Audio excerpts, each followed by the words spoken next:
Hello there and welcome to MarketSquare. My name is Oluwa Pelubi Awe. This is a different kind of MarketSquare like you can guess already. I have with me here a lady you all know as MarketSquare reporter, but today she is on set to me as a co-host. Please welcome Ola Utapate today. Welcome to the show. Thank you, good evening. Awesome. Now let's start with the first headline. But before that, as we speak on, you will find out the foreign exchange figures on the screen for dollars, for pounds, and other currencies as we go on today. NNPC announces the introduction of Utapate. Now, the NNPC Limited earlier in the week announced the introduction of the Utapate crude oil blend, which is a new crude oil grade in the international crude oil market. And this was announced by Mr.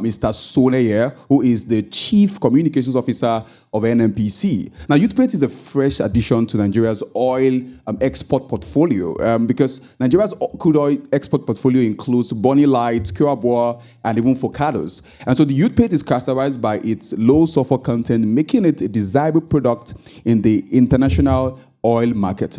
Production currently at the moment in Nigeria stands at 28,000 barrels per day with a target of 50,000 barrels per day before the end of year 2024. And that's the target set by the NNPC to be able to reach that amount by the end of 2024. And at the moment, it's currently extracted from Akwa Ibom State, Nigeria there.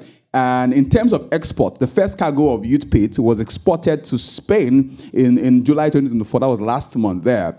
And the company that won the tender for the initial cargo of about 950,000 barrels of the new crude blend happened to be the Spanish oil giant Repsol. Repsol has made requests for about 950,000 barrels of the new crude blend from the NNPC in Nigeria here. And that is like, it's comparable to the much sought after Eminem crude, which is currently being requested for in the world. So I'd like to talk about what other way do you think this can impact Nigeria, apart from the fact that it will bring about increased revenue? Okay, I would also like us to look at it in this aspect. There will be job creation. Now, there are two, it would affect job creation in two ways. We have the direct and the indirect. Now, the direct is we have the constructional phase and then we have the operational phase. When it comes to the constructional phase, these are the people that are in charge of, creating the refineries, the pipelines, and also the storage facilities. So in this aspect, we would need people that they have knowledge about it. We're talking about the technicians, we're talking about construction worker. And when we're talking about the operational aspect, if any organization is ever going to grow, there's need for administrative team. These are the people that manage what goes on in the company. They're the one that knows that, okay, now, like you said, that they imported 950,000 barrel to Spain earlier last month. So it means there are some people in charge of that. There are some people that take that into account. So I feel like it would affect job creation because there will be a lot of people out there who would be able to get job and, work with the government in that aspect. And when we talk about the indirect job creation, we're talking about the support industry. Now, these are people, now we're talking about food vendors, the caterer, the security. There is need to make sure that that place is well secured. So there will be need to, employ security to take charge and look out for anybody who is going to, gain access into that place without permission. And then we talk about the hotels there. People would want to stay in the hotel. They want to stay around the area where the crude oil is being, drilled out. It's been drilled out. So I think it would also help it's more like it's helping everyone in the business sector. So yeah, I think in the area of job creation, it would do wonderfully well there. And then we can also talk about the economic growth. It would have effect on our economic growth. Now, I feel the government, if they will look at it from that side and, take action, it would allow the government to be able to take charge of the exchange rate. Now, they can determine how much they want to sell it and how they want Naira. And I think it would help in Naira appreciation. So in the area of exchange rates, it would do marvelously well. And we have the increased GDP. Normally, it's funny that we produce petroleum in Nigeria, but yet we still import petroleum. It's really fun. It's really funny. So I feel like with this, we can also export our things. So it means we'll have gross domestic products go up. Yeah, Well, yeah. I like the fact you mentioned about economic growth, because what brings about economic growth is increased revenue. And when you Okay. have more money in the country, you have more money in the economy, what happens is that you're able to do so much more. It means that the good total value of the goods and services being produced in your country will only increase. The idea of GDP is that it's the total value of the goods and services produced within a country. It's called gross domestic product. So now that we have this new crude oil blend that ensures that we're able to make money from a different source. Just before the show, I was speaking to her about the idea of yam, for instance, that you can get pounded yam from yam. You can also get porridge there. So imagine somebody selling pounded yam before now, and then from yam, the person can now also make money from selling porridge as well. So this is a good thing that has happened. And because we only produce about 28,000 barrels per day at the moment, and we are at the moment still sending to Spain, to Repsol, who presented something that Nigeria seems to, we seem to like their proposal for us. The NNPC seems to have accepted their proposal. That would span for about over a month, I believe, over a month of sending them what we have produced every single day of from the time that started up until the time a new tender is being made, and then we can now start sending to another company or country that requests for that blend. So kudos to the NNPC for this discovery, and we can only hope that great things happen from here on. Let's talk about the national grid collapse again. There was a report some days ago that the national grid had collapsed for the 5th time in year 2024, which rendered many business owners useless and helpless. The Abuja Electricity Distribution Company, AEDC, quickly confirmed the report that the national grid collapsed around 2:55 p.m. on Monday. You have a circular on the screen that has some things written there. It said, "Dear valid customers, we understand that some of our customers are still without power due to a system failure from national grid at 2:55 p.m. today, the 5th of August 2024. Please be assured that the system is gradually stabilizing, and we are working diligently with all relevant stakeholders to restore power to the affected areas as quickly as possible. Thank you for your patience and understanding." However, it's assured, like I said, it's assured the customers again that the company was working as soon as possible to restore power. Then on Tuesday, the National Transmission Company of Nigeria, the TCN, debunked the claims that the national grid did not collapse, clarifying that the incident involved only happened between 2:55 p.m. and 6:10 p.m. Now, my concern is, do you know how much money could be lost or was lost on Tuesday when this happened? Even 1 hour without power supply can render certain businesses very, very useless. All I talk about today, could you give us an understanding of this? What do you think of this consistent collapse of the national grid? As of June 2024, there's been grid collapse about 4 times, and I think it affects businesses, like you said. Now, for example, let's take into perspective all this minor or small businesses. We're talking about the barber and now the hospitality industry. In the hospitality industry, they need electricity to run everyday activities. Now, there are people in the hotel who are away from home, just relaxing, and this is why they came to an hotel, because, well, maybe when they're at home, there's really no electricity. Now, getting to an hotel and there's a national grid, which means it will be difficult for that business, for that hotel to run effectively for that day. Now, it means the organization would have to buy any other electricity generating appliances in order to run their business for that moment, for that time. And as a result, it means that the revenue they're supposed to get, it means the profit they're supposed to get for that, they would have to reduce, because they have to put out money to get say diesel fuel, for instance, or fuel gas, yes. For instance. And now, talking about Obaba, on a normal day, you go there, you bob your hair, you cut your hair for, say, 500 naira.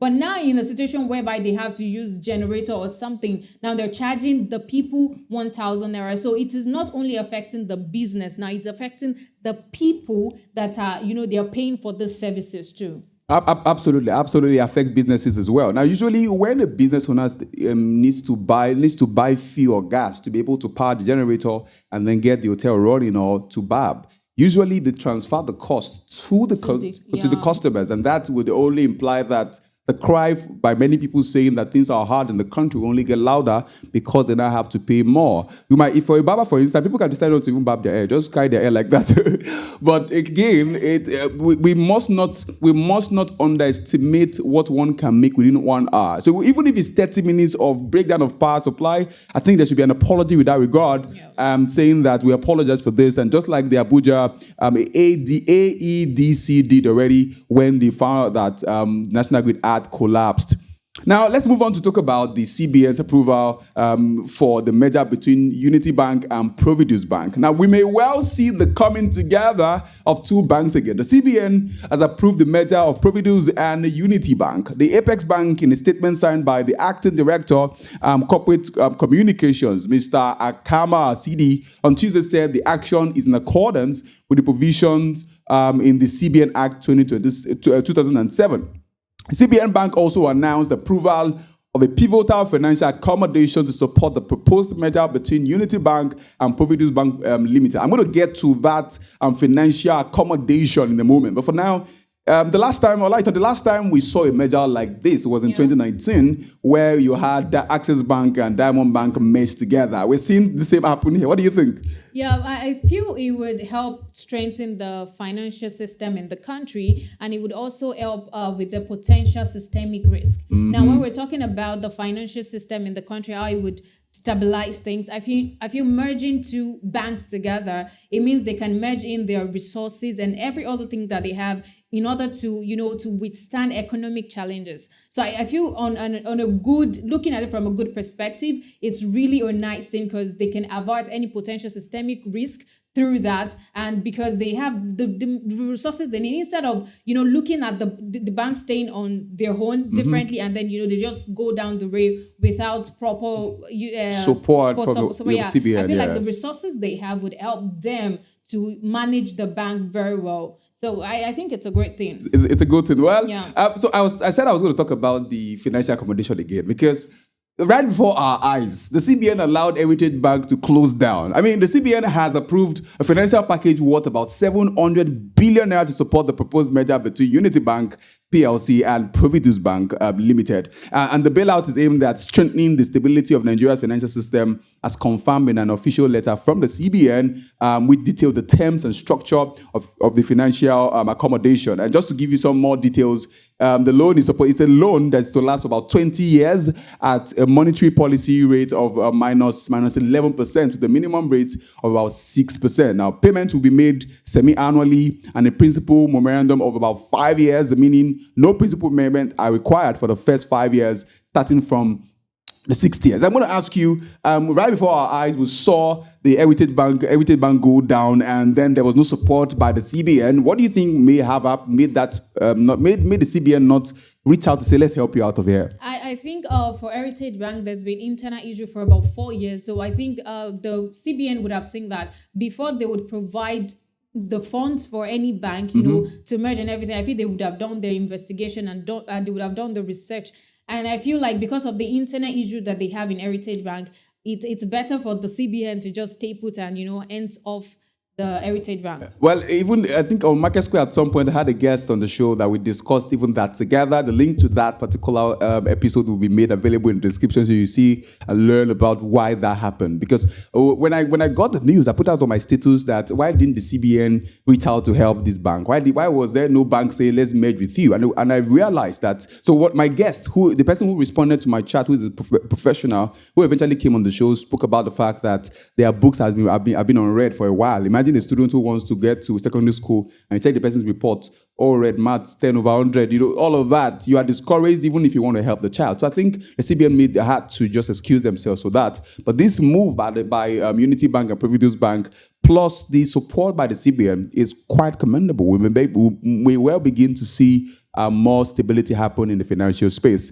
All I talk about today, tell us what's happening on the international scene. The World Bank Board has granted approval for 1.5 billion in financing for Ethiopia's budget support, marking the first time the lender has offered this type of money in a long time. I mean, like lending them this huge amount of money. Obviously, they've lent them money in the past, but this is the first time they're lending them this huge amount of money for the first time. And this is after they've received 3.4 billion from IMF. The Ethiopian government borrowed these funds in order to address economic challenges, strengthen the growth, and improve the standard of living in Ethiopia. Now, here's my question, Palumi. Why do you think the World Bank is giving them this money for the first time? Looking at the at Nigeria's situation, President Tinubu, during his tenure, this short period of time, he had borrowed about 8 times from the World Bank, and they granted him the money. So why is it that the second most populous country in Africa is just getting it for the first time? What do you say about this? Well, you already mentioned that Ethiopia is the second largest country in Africa. In fact, in Ethiopia, they have about over 130 million people in Ethiopia. And as of this morning, Nigeria has about 230 million people. 230 million people are alive in Nigeria as I speak at the moment. I mean, they could even be more. And in the last 20 years, we've seen the World Bank give about over $10 billion to Ethiopia. And the way this thing works is that if you want to borrow money from a country, somebody wants to come and borrow money from you, for instance, you need to look at the person's purse and what are the means by which you can pay back the money you want to get from me. If I can't see that you have enough resource to pay back the money you want to get from me, then I will not lend you that much. This is the first time the World Bank is giving them this significant amount of money, because before the World Bank can even give you money, or even IMF. So it looks like their policies are most times alike. Before IMF and World Bank gave Nigeria the money that they are giving us at the moment, in fact, research has it that over 8 times, the World Bank has given Nigeria money, loaned us money over 8 times in the last 1 year. And the idea is they would give you policies you have to implement. So part of the policy that the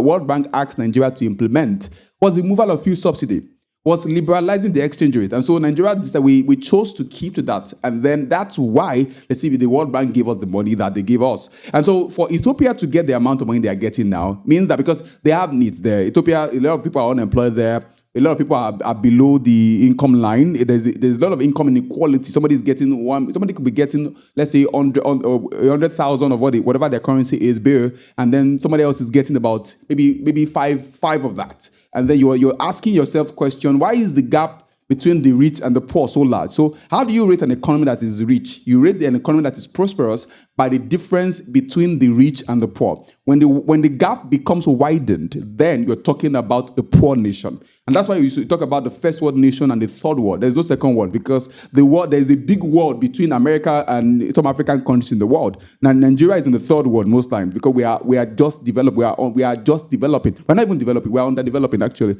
And so a lot has happened to Ethiopia, and I'm guessing the reason for which they have gotten this loan will most likely be achieved. So we may well begin to see that, because Nigeria has quite a lot of burden at the moment. You know, our debt DGP is quite low.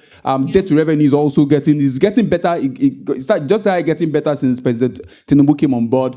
But again, I really do not have a full understanding of the system there in Ethiopia to be able to ensure that they're able to manage the money given to them enough not to borrow even more from the World Bank. Yeah. All right. Thank you for your analysis. Now, looking at it, the main reason why they borrowed this amount of money is for bare currency, to float around the country. Now, they borrowed 3.4 billion naira from the IMF, and now they borrowed another $1.5 billion from the World Bank. Okay, let me even say that $1 billion of that money that they borrowed is a grant. Okay, yeah. It's a grant. Then the $500 million given to them is the loan there. Okay. And so it's just like the World Bank trying to say, see, we know you are going through stuff. Let's help you out of this mess. But we're going to give you this $1 billion to say, okay, take from us, but you have to implement these policies of ours to be able to take your economy from where it is to the next phase. And then the $500 million that we're giving to you is so that you're able to pay back. And in fact, what I saw from details, the interest is quite low. So it means that they're not really paying so much of money back to the World Bank in terms of, there's the principal and then there's the interest there. So the principal is $500 million, while they have to pay back interest on it, but the interest rate is pretty low. All right, bringing both together, let's say the 3.4 million and the 3.4 billion dollars, and then the $500 million bringing both together now, we have about 3.9 billion Billion, yeah, dollars sure, right sure. now. So they borrowed this amount of money in order to, for the debt restructuring, but then there's still debt rising, and I feel like it's looking like what's happening in Nigeria, because at a point we feel like every member of Nigeria has a debt on them because we have a lot of debt to clear in Nigeria. So do you think this case would not look like that of Nigeria? Well, as it stands, like I said already, with the way before the World Bank can even give you money or IMF can even give you money, they check out what you have on ground. What do you have? What do you have in your country? What are the moves you are making? For instance, anybody who wants to loan money to Dangote, for instance, because he has an establishment, and Mr. Dangote borrows money from banks and he pays back, right? Because he has an establishment that can pay back the money. In fact, if you want to borrow money from the bank, for instance, you need to submit your collateral to let them know that, okay, I can pay back this money. I can really pay back. And if I don't pay back the money, take this from me, right? So that's what countries do and individuals do as well. So it boils down to what strategy did the Ethiopian government present to the World Bank to say, give all this money, we're going to pay you back this money following this formula. And if they keep to that formula with the advice from the World Bank and IMF, most likely they're going to pay back the money in time, hopefully. Yeah, that's a great analysis right there. Now, going to the fifth headline, and the Kenya inflation drops in July. Interesting. As price of commodity is. So Interesting. earlier this week, the National Bureau of Statistics released new data on inflation rate in Kenya. Now, this data shows that the inflation rate fell to 4.3% year on year in July. A decrease from the month before. This is because in June, the citizens of Kenya also took to the streets, just like Nigerians are doing now. They protested against the high cost of living and tax hikes, which forced the head of the country, President Ruto, to take action in order to avoid the deadly protest. Now, in your own perspective, do you think the protest in Nigeria would also, bring forth good fruit like this? Because Nigerians are also protesting against, high cost of living and bad governance and all of that. And it's been a little bit deadly in Nigeria because they lost some lives during the protest. So do you think this protest too that is going on in Nigeria would also bring forth a good fruit like this one? Well, it's so far what we have seen doesn't suggest that it's going to make an impact like it did over there in Kenya. We saw that in Kenya, a lot of persons were killed, and the government had to say, "See, we're not going to increase the tax again." So the difference between what's happening in Nigeria now and what happened in Kenya is that the government wanted to increase taxes and then increase so that it's able to get more money, and then is able to also to pay debt and make the lives of the people over there better. That was the reason for that. Because the people realized that they're not getting any better. And so if you're going to increase tax when we are not enjoying some amenities, then you want to kill us then. We're going to kill ourselves nonetheless. Because every time you tend to suppress the voice of the people, you anger them the more. You can't fight people to keep quiet. They need to express themselves. And the way to do it is to bring them into a room and have dialogue. Now, the reason the Nigerian government can actually have some words to say, we know what you're going through is because right before the protest happened, the government has signed the government did about 5 things, right? Okay. The president signed the 70,000 naira minimum wage. Coppers were excited. I won't say names of people who were excited about that. Also, the government also had to say, give tax holiday to say if you're going to import goods into the country, you don't have to pay within 150 days. So those are measures that could have pacified the people and that the government in Kenya could have done. Now, guess what the government in Kenya did? They withdrew, the president withdrew, reversed the idea of increasing the tax in the country, which brought peace to an extent in the country. So that may have cost it. And then some ideas. I think the Kenyan government also initiated some ideas that suggested, because when people can buy food to eat, they don't have issues. When people can buy food affordably, you can do them all you want, they don't have any issue. But somebody who cannot afford to buy food at the moment cannot do so much. So over there in Kenya, we've seen decrease in price of goods and services. We've seen that transportation has reduced. Over there, you have reports there that fuel prices have gone down. Even the electricity cost has also gone down. Yeah, so that's why it happened. So we can't really play side by side the protests in Kenya and protests in Nigeria. They are two different things entirely. Yeah, thank you very much for the analysis. I think everyone now understands that maybe the people in Kenya, the president in Kenya would have to do more in order to, I think, aside the fact that there's decrease in the price of food and everything, there are still some things that are still on the high side. Sure, there but are. I'm hopeful that things would also change in Kenya soon. I'm guessing that Kenyans have smiles on their faces at the moment, given this Yeah. remark, given the I pain they believe went so through. It's been a tough year for Kenyans, and for them to have this happen for them at this time, I think it's sort of a relief to them. On the show today, it's been incredible. We have tossed about 5 headlines, talking about the new discovery by NNPC of Utapate and the export of that already to Spain, to a company that has requested for over 900,000 barrels of crude oil. Also spoken about the merger between Unity Bank and Providus Bank happening soon. Spoken about the idea that National Grid was said to have collapsed this week, and then it was, although that report was being debunked by the TCN there with regards to that. But again, we talk about the idea that businesses lost, some people lost money with that. Also spoken about the fact that the Ethiopian government has gotten money from the World Bank, again, after getting money from the IMF, and how that can impact the economy going forward. And lastly on the show, we've spoken about the Kenyan government having that the inflation rate has gone down since the protest that was deadly. Well, thank you for joining. Do follow us on all our social media platforms. My name is Oluwapelubi Awe, and all I want to say thank you. You can do well to follow us on our social media platform. We're talking about Facebook, Instagram, TikTok, at Veegil Media. We'll be there to give you insightful and